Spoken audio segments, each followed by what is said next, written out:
Daripada seorang yang begitu gatal sekali di atas lantai T-Pinky, kini beliau bergelar Ustaz. Ya, ternyata auranya begitu terasa sekali sampai menusuk ke dalam jiwa. Siapakah dia? Saksikan seterusnya dalam Keringat Selebriti.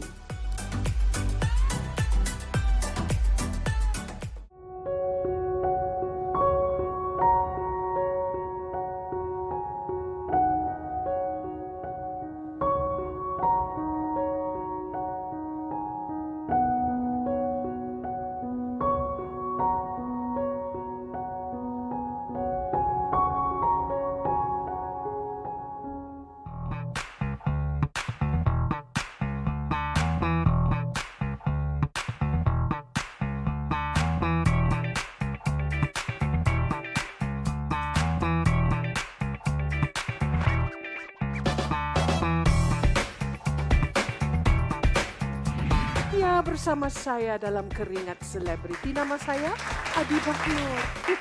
Saya berbicara begini kerana memang menjadi angan-angan saya untuk berlakon di atas pentas lantai T-Pinky. Tapi yelah, tak mampu kan sebab kebaya dia ketat-ketat.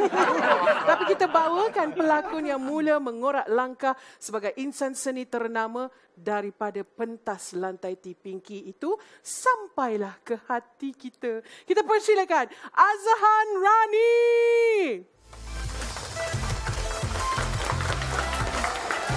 Sabar. Assalamualaikum Gadis. Salam, silakan duduk. Hai Isma. Selesa ke tak? Alhamdulillah, rasa macam dekat rumah. Kak Dip pun nampak vast dengan baju tu. Wah, vast. Vast tu dalam erti kata netizen sekarang lain maksudnya. Tidak mengikuti perkembangan sosial media nampaknya. Dah lama tak bersosial. Bagus. Dah apa pun ada dekat situ. Baiklah, suka ada audience pada hari ini? Wah, nampak fresh. Rasa macam dimudakan 20 tahun lagi. Dia ni baru umur 19, 18. Itulah katanya pelajar kolej ya. Ya. Yeah. Nak panggil awak abang ke uncle? Panggil boy pun boleh. Boy. Okey, baiklah.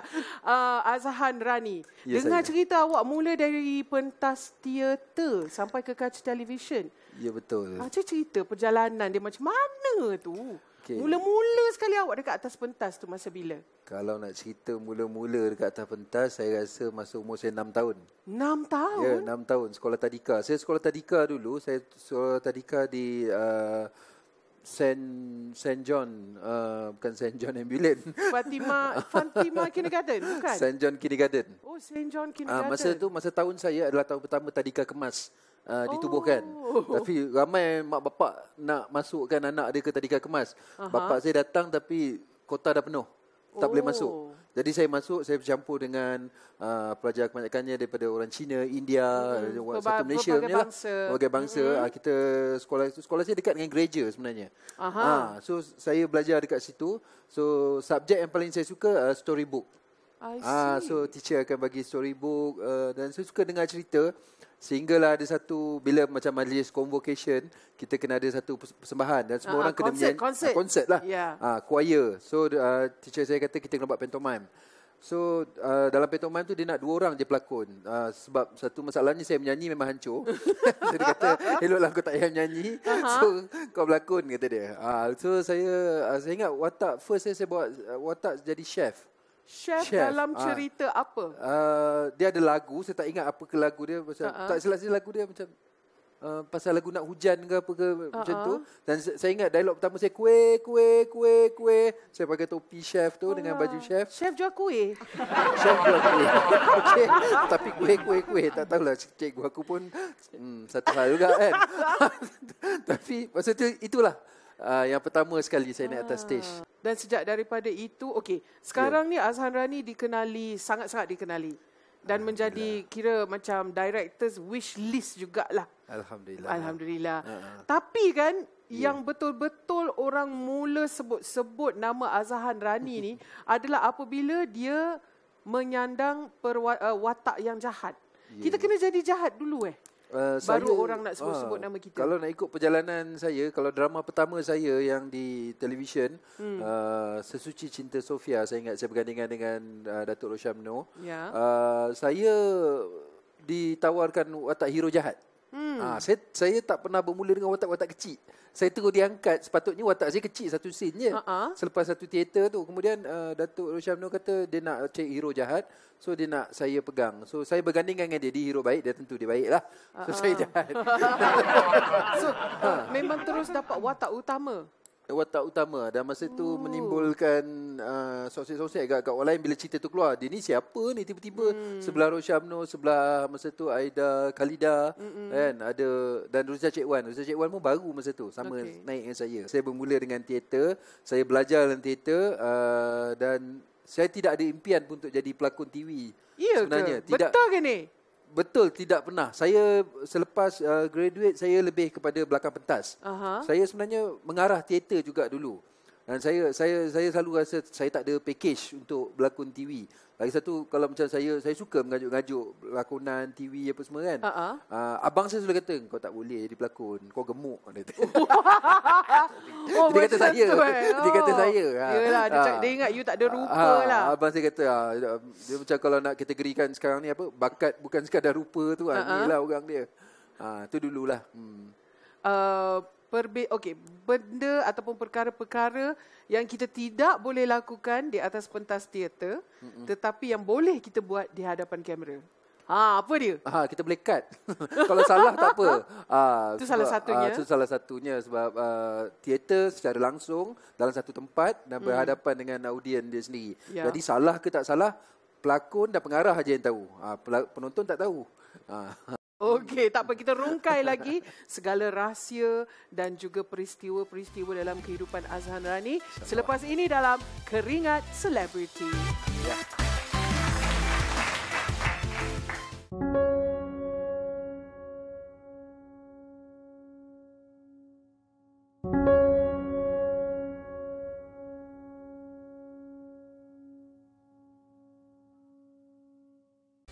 Kembali dalam Keringat Selebriti bersama saya Adi Bahno dan juga tetamu selebriti kita pada hari ini iaitu Azhan Rani. Baiklah, tepuk je, tak apa, boleh tepuk, jangan takut-takut. Baik, segmen kedua ni kita nak tahulah the making of Azhan Rani. Daripada mula sampailah yang dia meletup-letup sekarang ni. Kita akan bagi gambar pada Azhan Rani dan bila anda tengok gambar tu, kena cerita tentang gambar tu. Baik, sudah sedia. Inilah gambar yang pertama. Ni TV yang pernah saya pakai, arwah abah saya beli dulu. Zaman daripada, saya ada dua TV yang macam ni. Satu daripada zaman hitam putih, kemudian tukar ke TV colour. Upgrade sikit. Arwah abah beli yang second hand. Saya ingat yang colour tu brand Singer. Budak ni bukan tahu pun macam tu. Dengan cerita masa kecil-kecil, Azhan Rani memang suka menonton televisyen.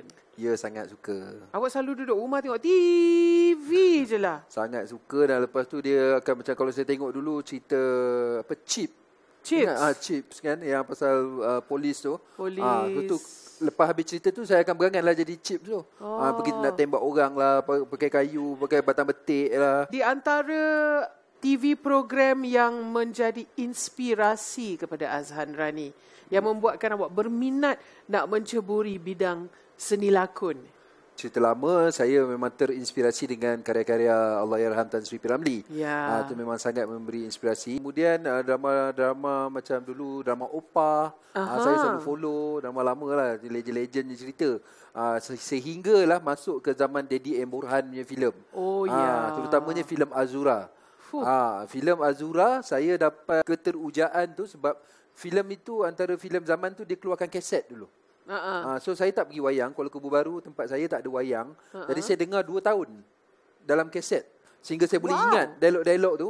Jadi bila lepas tahun kedua cerita tu ditayangkan, adalah main di RTM. Dan saya dapat tengok, inilah rupa Jamal Abdillah, OG yang saya tengok tu. Dan saya sangat teruja sehingga saya boleh ingat semua dialog, termasuk dialog ekstra dia sekali. Adakah awak melakonkan semula watak-watak itu di dalam ruang awak sendiri? Memanglah dekat sekolah saya akan berangan lah, saya akan buat benda tu sehingga dijadikan show.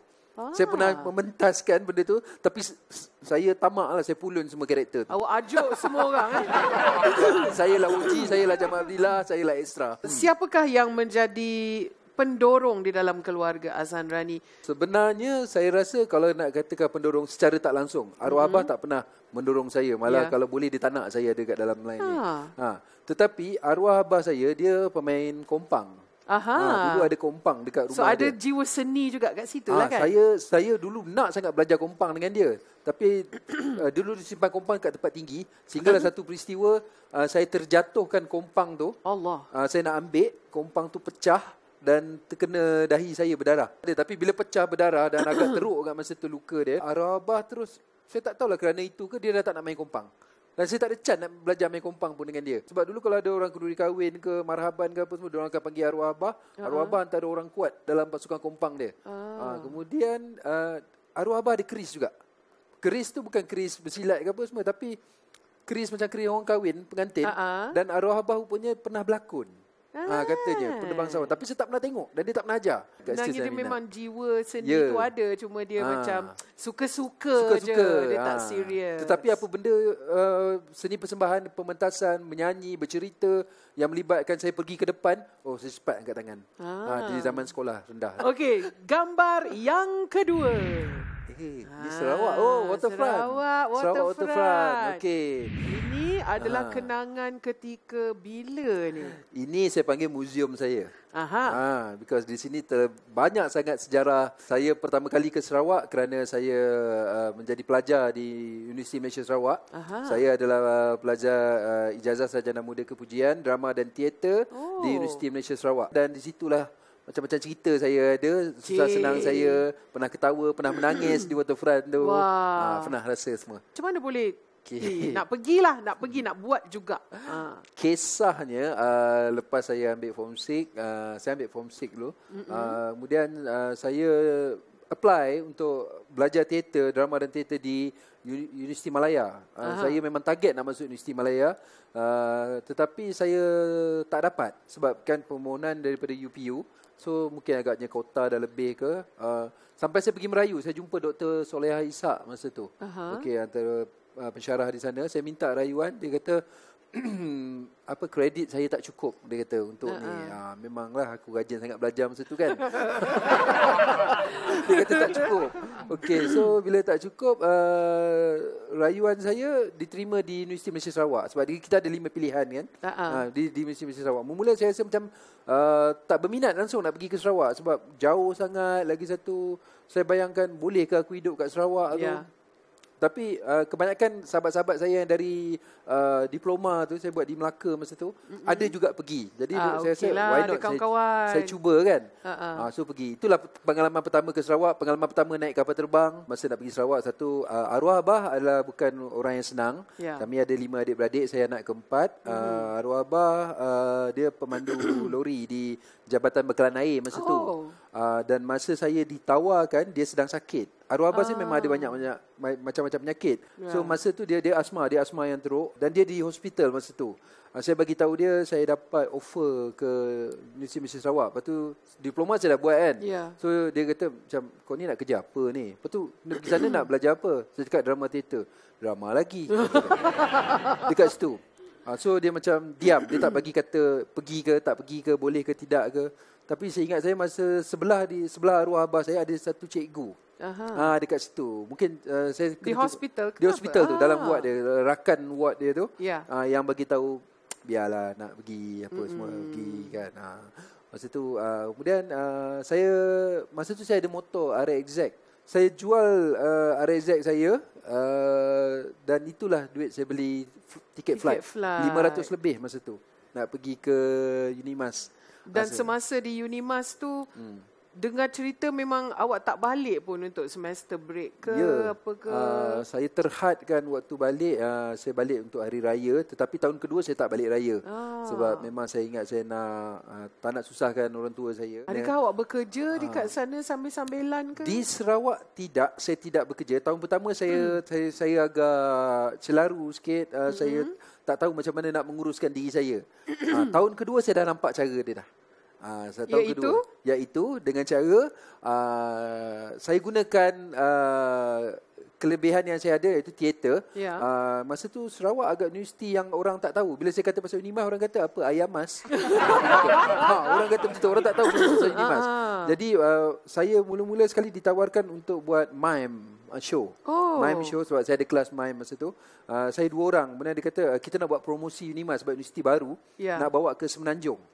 Saya kata okey jom sebab dapat tiket free. So saya bawa. Kita bermula jelajah lah dari Kuantan pergi ke Terengganu, pergi ke Kelantan. Jadi bila nampak tu saya kata, kalau aku buat show selalu macam ni, benda-benda macam ni aku boleh balik dengan free. Aku tak perlu susahkan mak bapak. Lepas tu saya dapat lagi yang selepas tu saya dapat kawan-kawan di Sabah masa tu di Universiti Malaysia Sabah dan nak buat Dekon. Dekon ni pertandingan teater antara universiti. Monolog. Saya kata dengan pensyarah saya, kebetulan kita ada kelas produksi 2, di mana saya memang pelakon. Masa tu saya kena drag.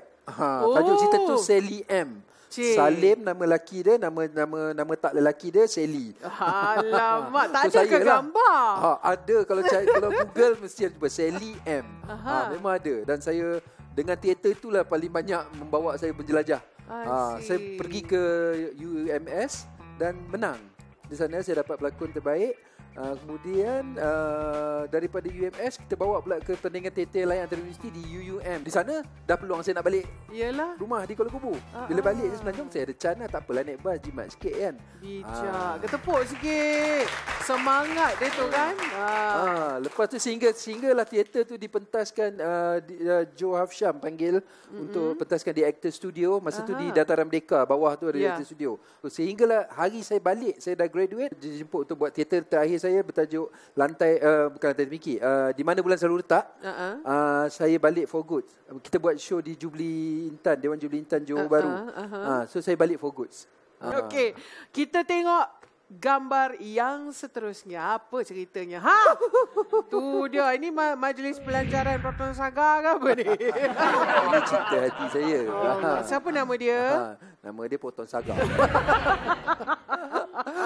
Inilah Proton Saga, kenderaan pertama saya yang saya beli, hasil gaji yang tunggakan 3 bulan. Gaji masa kerja sebagai pembantu pensyarah masa tu di Fakulti Seni Persembahan UiTM Shah Alam. Saya tak lama dalam 3 tahun saja. Bila kerja-kerjaan 3 bulan tak ada, gaji tu ditunggak, tertangguh. Masa tu sebenarnya saya nak pergi meeting di Istana Budaya. Saya pinjam kereta kawan, dia tinggalkan sebab dia outstation. Proton Saga juga. Sampai di Jalan Kuching saya dapat call, dia kata meeting dibatalkan. So tempat saya jawab call sebab saya berhenti zaman tak ada Bluetooth kan. Sebelah tu kedai Yuska. Dan saya pun dapat gaji. Ada payslip kat situ. Saya berhenti lah. So, saya nampak ada kereta. Tanya lah. Saya ada gaji banyak ni. Kereta apa saya boleh dapat? Saya tanya macam tu. Kalau saya nak beli kereta apa? Dia tunjuk lah. Ini boleh. Ni layak dengan gaji. Gaji yang tertunggak tu berjumlah berapa masa tu? 8,000 lebih. 8,000. 8,000 lebih tu lah. Tapi saya tak beli cash. Saya pun beli ambil loan masa tu kan. Sebab saya 1,000 saya bagi mak, 1,000 bagi arwah abah. Lebih tu saya buat loan untuk kereta dan selebih masa tu saya bertunang. Saya bagi bertunang. Tapi bertunang saya ID. Dah habis cerita kat situ je. Dengarnya kereta ni pernah rosak. Lepas tu awak berjalan 20 kilometer. Ya, di Sungai Buloh masa tu. Antara perantaraan dengan saya buat lantai TPK itulah. Lantai TPK pun dah habis. Saya mengajar pun dah, kontrak saya tak disambung lagi. Jadi masa tu tengah tak ada arah. Saya rasa macam loser sangat lah masa tu. Kereta pula rosak. Kereta rosak. Tak ada tawaran apa semua. Saya kata belen-belen gaji pun ada berapa je lagi masa tu. Ada merasa susah lah. Tengah panas. Masa tu saya duduk di Sungai Buloh. Rumah sewa saya di Damansara Damai. LRT apa semua tengah buat lagi masa tu. So saya lalu di antara tengah-tengah divider tu. Tengah orang construction dengan adalah mak Nepal, mak Bangla apa semua ada. Tiba-tiba ada seorang lain tengah loser ni tengah lalu kan. Nak balik. Dengan habislah basah ketiak apa semua ni. Nak balik rumah. Sampai rumah. Dan akhirnya rupanya memang berguna pun. Rupanya Allah dah aturkan saya akan jadi pelakon. Dan bila kadang-kadang bila saya buat watak-watak yang memerlukan saya susah, sengsara, saya akan cuba, salah satunya insiden tu lah yang saya akan ambil sebagai memory recall saya. Kita dah dengar jerih-perih seorang yang bergelar Azhan Rani. Jom kita korek lagi selepas ini dalam Keringat Selebriti. Masih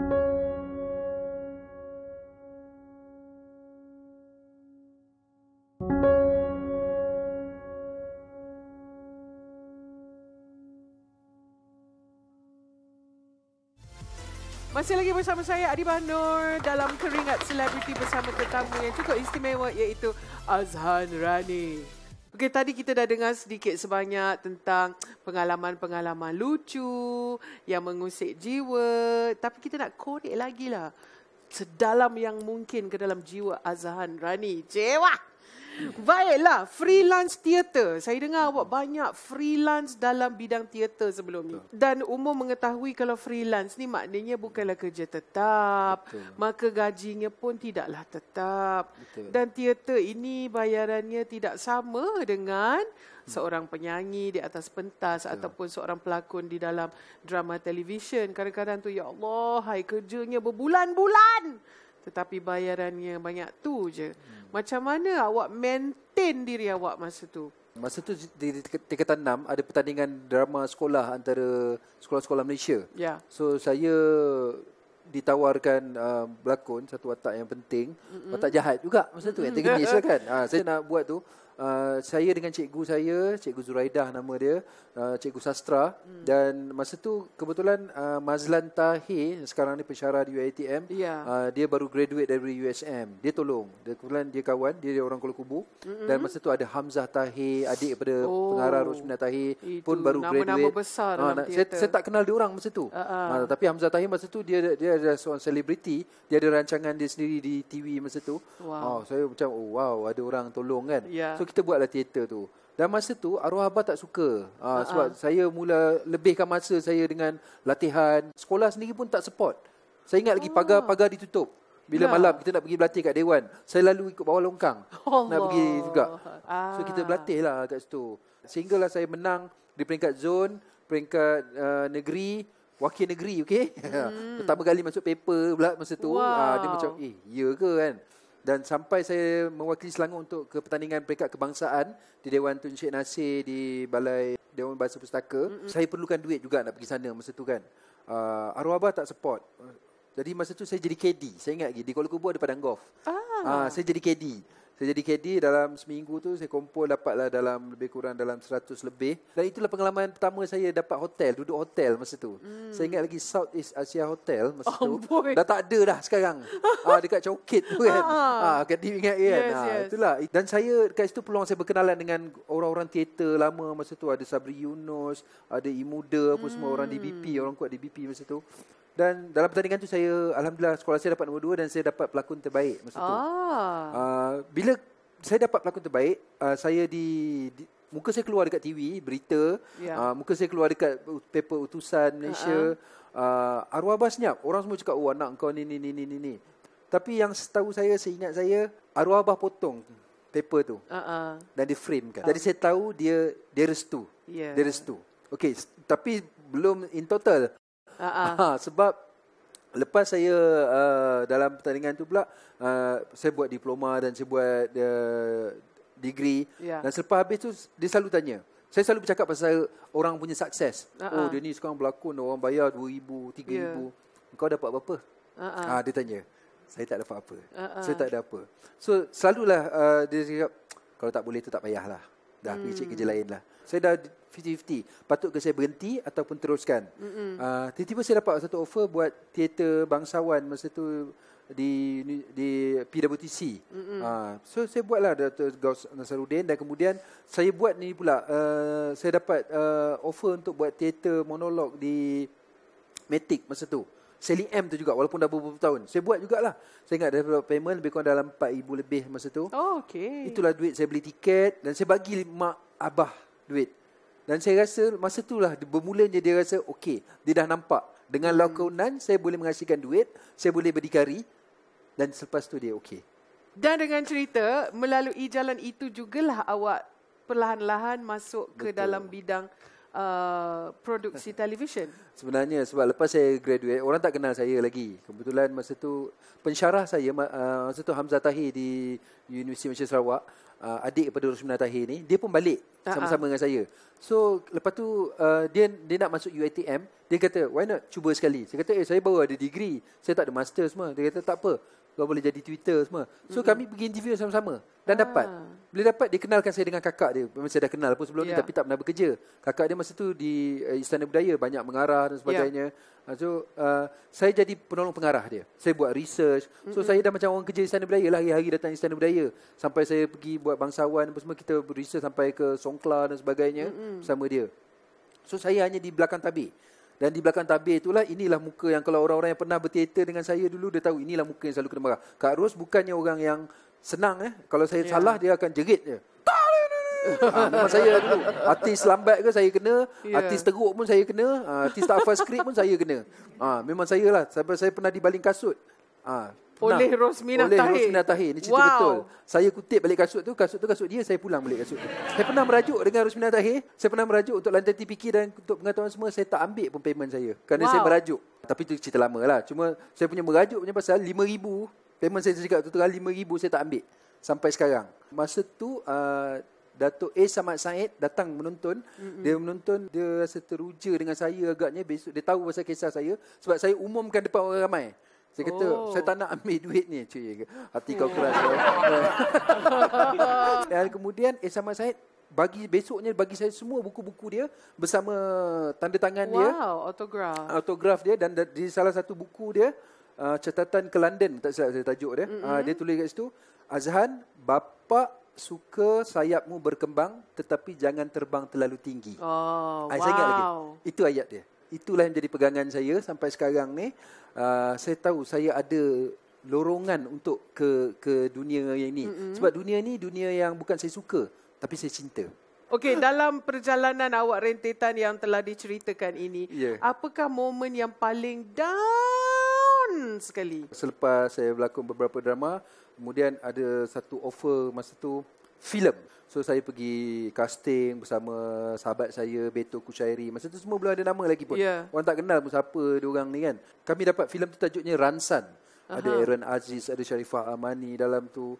Dan kami berlatih. Dia cerita ala-ala filem manga. Sepatutnya dia macam Lord of the Ring. Dia ada 1, 2, 3. Ransan 1, 2, 3. Ransan ni nama bandar. So saya jadi watak jahat lah masa tu. 2 bulan saya berlatih, tak ambil. Memang tak ada kerja, bukan tak dia ayat manis dia tak ambil job lain. Tapi ayat sebenar dia tak ada offer lain. Memang pun tak ada.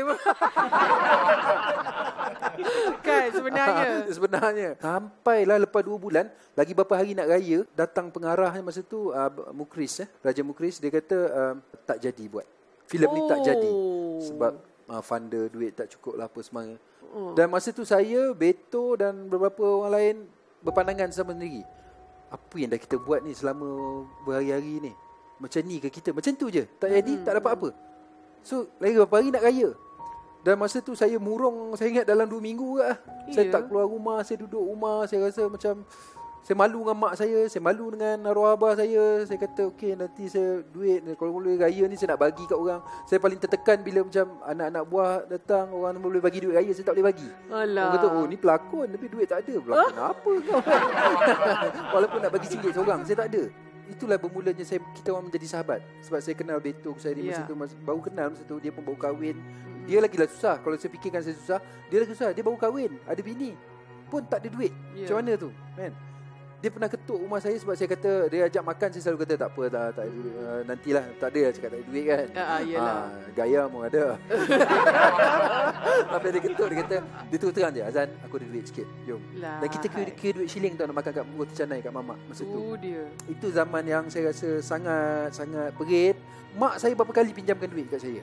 Saya ingat, arwah abah berapa kali sampai, dah pergi bayar duit kereta kau. Saya tak minta, tapi insting seorang bapa kan. Masa tu saya kata, aku dah kerja tapi pakai duit mak bapak lagi. Saya rasa sangat-sangat malu masa tu. Pernah tak tengok dia berlakon dalam Lantai Tipingki? Nak tengok tak? Jom kita tengok. Dia ada cerita menarik kat sini ni. Amboi. Oi. Baju tu saya dah tak muat dah. Itulah Azhan Rani. Baju putih tu. Ya, saya. Ui, amboi. Hayu tangan kiri dan kanan, hayu langkah bersilang-silang. Tu dia. Memang kena. Watak awak di dalam lantai T-Pinky tu sebenarnya sebagai apa?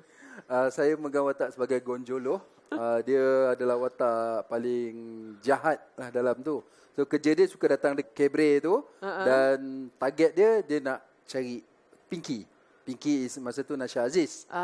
So ada yang lain-lain semua pada dia tak layak. Pinky tu tak suka. Pinky tu tak suka dia lah sebab melayan dengan nafsu. Dia bukan melayan macam orang lain nak menari sekadar nak menari kan. Macam itulah wataknya. Baiklah, terima kasih Azhan Rani. Belum lagi habis. Belum lagi habis. Kalau kita dah melalui jerih perih dia punya down, masa down. Sebenarnya masa dia tengah up ni pun ada momen downnya juga. Kita saksikan seterusnya dalam Keringat Selebriti.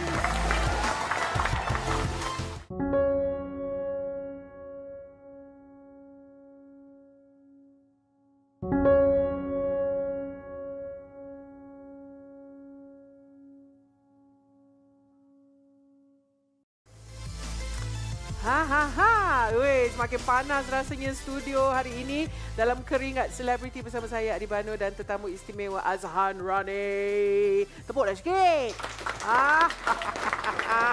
Sekarang ni nama dia dah meletup. Semua orang dah sebut-sebut nama Azhan Rani. Tapi tahukah anda masa tengah di atas ni pun ada down juga. Macam mana tu? Ada. Okey, macam mana kita nak tahu? Kita akan tunjukkan gambar. Tadi gambar kan? Okey, kali ni pula kita tunjukkan keratan akhbar ketika Azhan Rani namanya dikecam-kecam. Jom kita tengok. Telefilm Saloma papar tohmahan buruk terhadap AR Tompel. Jeng. Macam mana nak explain ni Azhan Rani? Kenapa awak dikecam begitu teruk sekali memainkan peranan AR Tompel? Dia adalah kecaman yang saya dah jangka dari awal lagi. Sebenarnya saya adalah pilihan ketiga. Dan sebenarnya cerita ni adalah 4 episod. Watak saya sikit. Saya syuting 2 hari sebenarnya. Kat Penang tu. Tetapi bila pihak Astro putuskan untuk jadikan 2 episod, dia buat 2 bahagian. Satu bahagian dia kahwin dengan Tompel, satu dengan Piramli. So tiba-tibalah watak Azhan Rani tu jadi macam watak utama. Dalam cerita ni sebenarnya memang mereka bercerai. Tapi adalah punca bercerai tu. Punca bercerai tu salah satunya dia tak bagi nafkah yang betul dan sebagainya. Jadi kecaman tu datang daripada pihak keluarga. Saya mohon maaf saja. Saya kata saya melakukan kerja saya sebagai seorang pelakon dan saya tak banyak part pun dekat dalam tu. Dan akhirnya perkara tu dah diselesaikan pun. Saya jumpa dengan Mak saya cakap, Mak marah saya ke? Mak kata tak ada apalah, ni anak-anak je, dia kata. Keratan akhbar yang kedua. Gara-gara Ustaz Hamadi, Azhan Rani diugut bunuh. Memang ada sampai kata nak bunuh apa semua, tetapi saya faham bila netizen ni kan, mereka sebenarnya marahkan watak ni. Saya suka bila dia marah sebab bila saya baca skrip tu pun mula-mula saya baca pasal watak ni, first kali sebelum netizen marah, saya marah dah.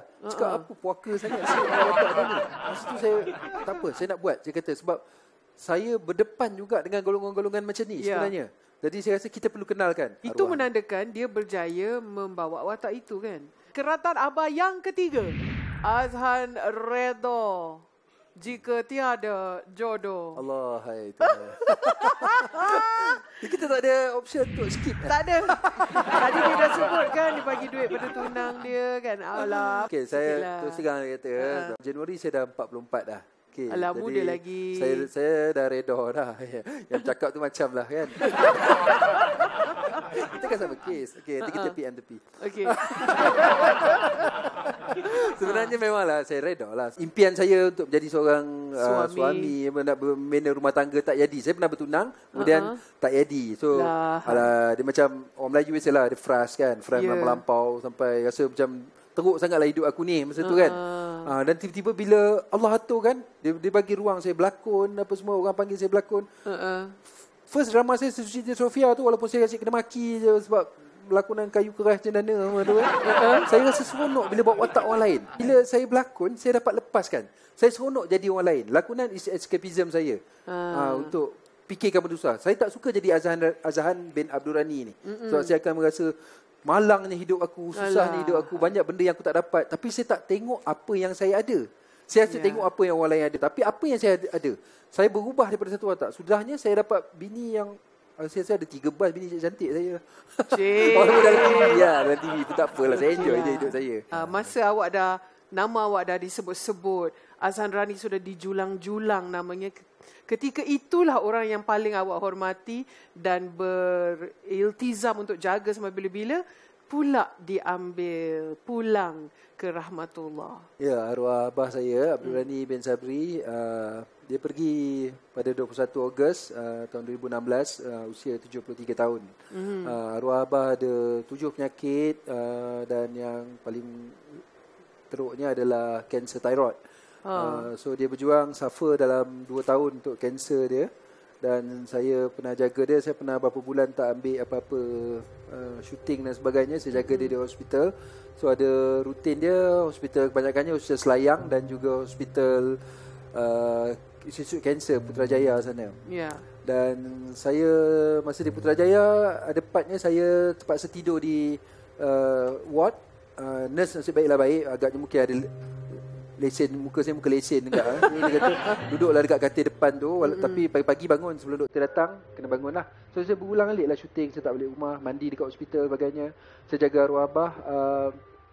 Cuma saya terkilan di saat akhir dia di Institut Kanser tu, sepatutnya dia kena operation, tapi sebab dia ada penyakit lain seperti kecil manis, darah tinggi, doktor hold dia punya operation. So doktor kata boleh balik. Boleh balik. Saya patutnya masa tu tengah buat satu telemovie, nak baru nak pergi meeting. Arwah abah tak boleh cakap, so dia minta orang sebelah tu callkan adik saya, suruh ambil. Dia tahu saya tengah busy. Saya tak sempat nak ambil dia pun dekat hospital masa tu.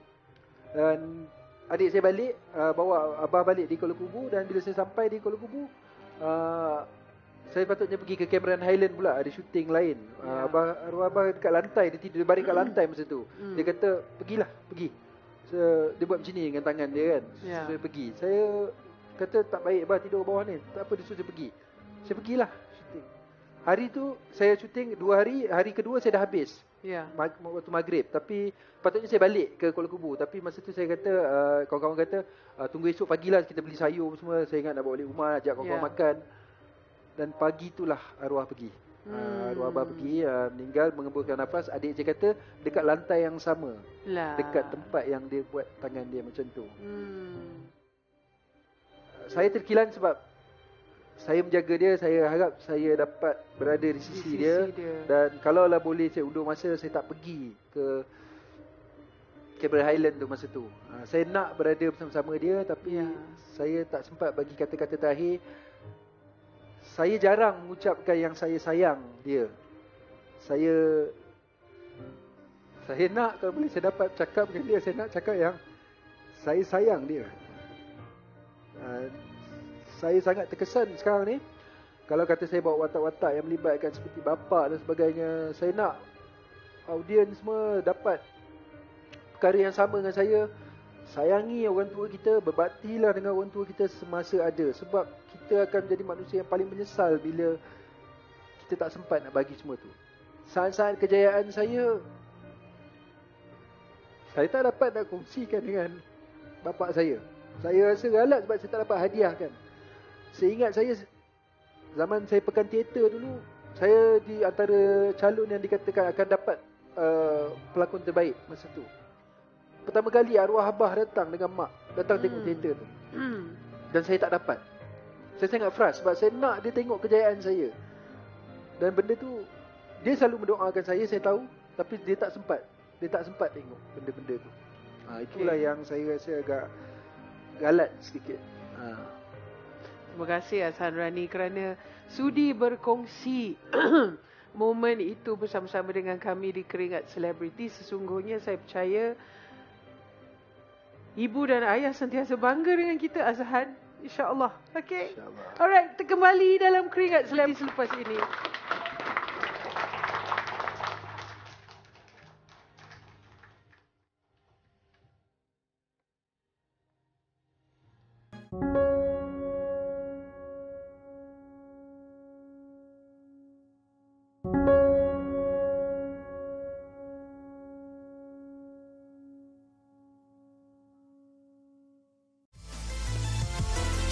Masih lagi bersama saya Adi Bano dan juga tetamu kita Azhan Rani dalam Keringat Selebriti. Bukan saja keringat yang kita dah perah kat sini.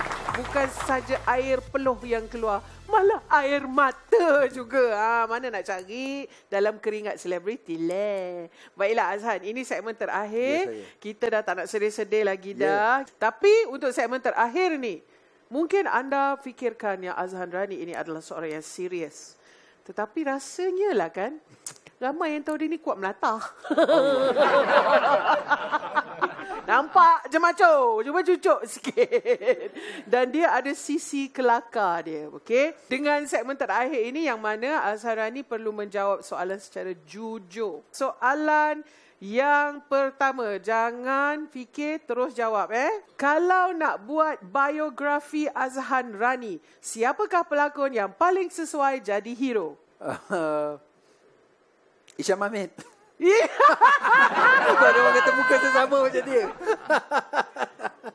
Baiklah, kalau nak buat spin-off cerita Ustaz Hamadi, siapa pula jadi ustazahnya selain daripada Nur Kiria? Jangan fikir, terus jawab. Ni. Nak jadinya. Dia stres, dia depres, dia akan kuat makan. Dia kena lain, dia tak boleh macam ni, dia kena kontras. Betul juga kan? Daripada dia lembik, dia jadi orang yang garang. Tak apalah kalau tak boleh kahwin betul-betul dalam watak pun jadilah. Bas ketiga. Baiklah. Kenapa dekat KL ni depan bank selalu ada orang jual kacang putih? Sebab kacang putih, sebab banyak orang keluarkan duit merah. Dekat depan bank. Boleh terima jawapan je? Okey. Baiklah. Soalan seterusnya. Lebuh Raya KL Seremban. Kenapa hujungnya bukan di Seremban? Sebab mungkin orang yang cipta tu dia meninggal kat Seremban. Okey, sekilo paku dan sekilo kapas. Mana lagi berat? Of course, paku. Ya ke? Ya. Betul ke? Betul lah, paku. Dua-dua sekilo, mah. Tak boleh, kapas kan. Sekilo kapas, sekilo paku. Dua-dua 1 kilo. Sama je beratnya. Mana sama? Kapas dengan paku mana sama? Paku kan besi. Tak faham. Ya, memang paku tu besi. Tapi berat dia 1 kilo. Kapas tu memang ringan. Tapi berat dia pun 1 kilo. Sama je. Tak dapat. Yeay. Sekarang ni saya akan bagikan perkataan. Bila saya sebut satu perkataan tu, awak terus sebut perkataan seterusnya. Okay. Apa saja yang terlintas di fikiran. Contoh kalau saya cakap baju, awak kena sebut sesuatu yang ada berkenaan dengan perkataan yang saya sebut tu. Kalau baju, tiba-tiba awak cakap putih. Something like that lah. Okay. Baik, sedia? Baik. Perkataan pertamanya ialah Nur. Kasih. Perkataan kedua, banana. Split. Sedapnya. Perkataan ketiga, lelaki. Bujang. Jeng. Perkataan keempat, jodoh. Tiada. Dan perkataan kelima ialah and.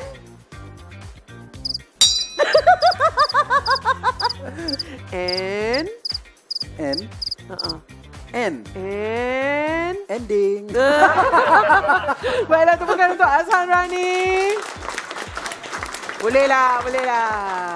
Game tu boleh lah. Yeah. Okey, ada soalan lagi sebelum kita nak ucapkan selamat tinggal kepada Azhan Rani. Apakah yang awak ingin lihat diperbaiki dalam industri seni tanah air? Yang saya ingin lihat adalah masa depan anak seni kita.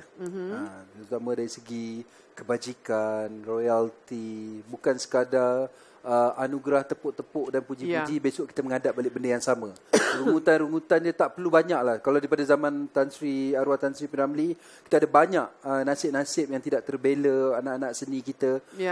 Dan kalau boleh tak semua dapat satu setahun kita betulkan, kita perbaiki, cukup. Kita ni sebagai anak seni adalah, saya selalu golongkan diri kami ni sebagai alien. Orang nampak macam mewah dan sebagainya. Tapi sebenarnya kami tidak tertaluk di bawah undang-undang buruh. Kami tidak ada gaji, kami tidak ada Sabtu Ahad. Kami ada banyak persatuan tapi tidak ada kesatuan. Jadi perkara-perkara ni saya harap dapat diperbaiki. Dan saya nak tengok martabat kita bukan sekadar dipuji-puji dalam karya kita, tetapi di sebalik kehidupan tu kita adalah orang-orang yang terbela. Baik. Kalau bolehlah diputarkan masa balik, apakah nasihat Azhan Rani 44 tahun kepada Azhan Rani berumur 18 tahun? Jangan jadi pelakon. Ya ke? Kata suka, kata cinta. Kalau boleh dipatah balik, saya patutnya cintakan benda lain sebenarnya. Mungkin banyak lagi benda yang saya boleh buat. Tetapi sekarang ni saya dah reda, saya dah janji. Sebab saya ada impian lain sebenarnya. Mungkin jadi sini. Arwah bapak saya dulu, kalau dia punya impian, dia nak tengok anak dia jadi mufti, kata dia. Oh, itu dia. Tu yang Ustaz Hamadi tu. Ustaz puaka dalam TV tu. Sudah. Itulah. Tapi saya seronok je, enjoy je dengan kehidupan ni. Soalan terakhir. Bagaimana Azhan Rani mahu diingati? Saya nak orang merindukan saya. Oh. Saya nak orang merindukan saya. Saya mungkin tak banyak cerita. Sebab tu saya selalu saya cakap dulu, saya tak peduli pun dalam umur macam ni pasal populariti dan sebagainya. Tetapi melalui karya-karya saya, bila sekali dah print dalam TV, saya tahu benda tu akan sentiasa ada. Sentiasa akan berulang. Saya nak orang merindukan saya dengan cerita-cerita baik saya. Saya tidak sebolehnya akan menghindarkan cerita-cerita buruk saya, kerana apa saja cerita buruk saya akan implikasi kepada family saya, mak saya, arwah bapa saya, dan saya berjanji kepada diri saya untuk menghindarkan perkara-perkara itu. Jadi rindulah saya tentang kebaikan saya, insya-Allah.